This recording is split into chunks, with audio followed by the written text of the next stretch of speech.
Chapter of NCERT class 10th polynomial. देखो हम अपना जो रिवीजन है वो यहाँ से स्टार्ट कर रहे हैं, 5 से 10 मिनट में अपना रिवीजन स्टार्ट कर देंगे।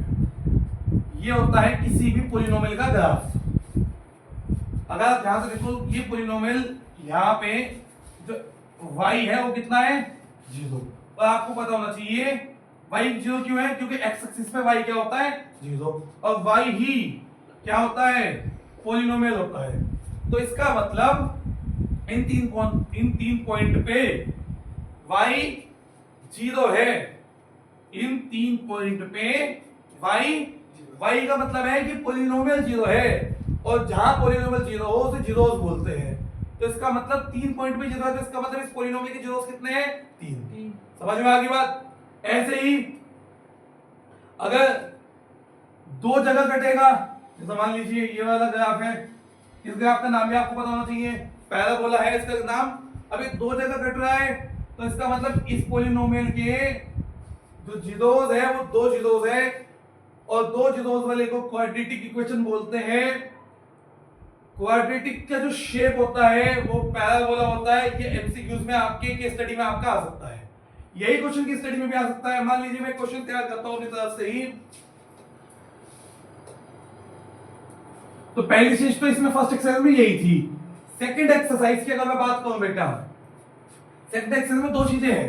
फर्स्ट एक्सरसाइज खत्म हो गई एनसीईआरटी की, रिवीजन इतना ही चलना है। पहले एनसीईआरटी का रिवीजन, फिर एक्स्ट्रा क्वेश्चंस में मैं साइड बुक के क्वेश्चंस ले लूंगा। उसके बाद बेटा सपोज कीजिए ये वाला ग्राफ है। अब आपको पता है इन्हें कोई नाम दे देता हूं मैं, x = 2 और x = 5।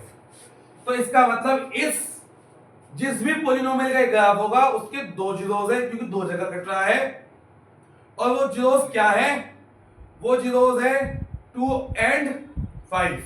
वो जीरोस है 2 and 5। अब इसे हमने नाम दे रखा है, पहले वाले जीरोस को अल्फा बोल दिया, दूसरे वाले जीरोस को क्या बोल दिया बीटा। तो इसका मतलब अब हमारे पास अल्फा और बीटा दो चीजें आ गई।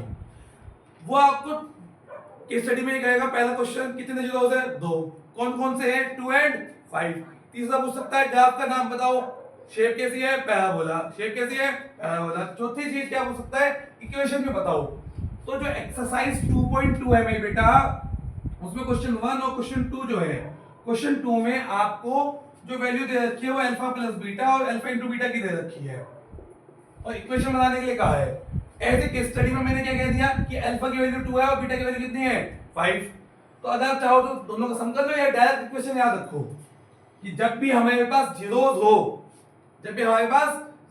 हो और इक्वेशन बनानी हो, दिया था मैंने एक टेस्ट में भी क्वेश्चन, तो इक्वेशन होगी k x² minus alpha plus beta into x plus alpha beta. तो डायरेक्ट हमारे पास उस पॉलिनोमियल की क्या आ जाएगी, वो पॉलिनोमियल की अलजेब्रिक एक्सप्रेशन आ जाएगी। ये ग्राफिकल रिप्रेजेंटेशन है, तो हमारे पास क्या आ जाएगी अलजेब्रिक एक्सप्रेशन।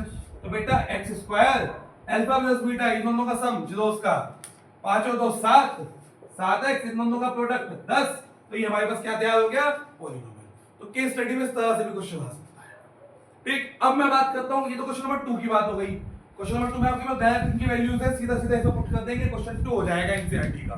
क्वेश्चन 1 ये बेटा 9th में आप सीख के आए थे, स्प्लिटिंग द मिडिल टर्म। एक लास्ट बार मैं सिखा देता हूं, जिन्हें अभी भी आता हो ये वाला मेथड सीख लीजिए और बस हो जाएगा।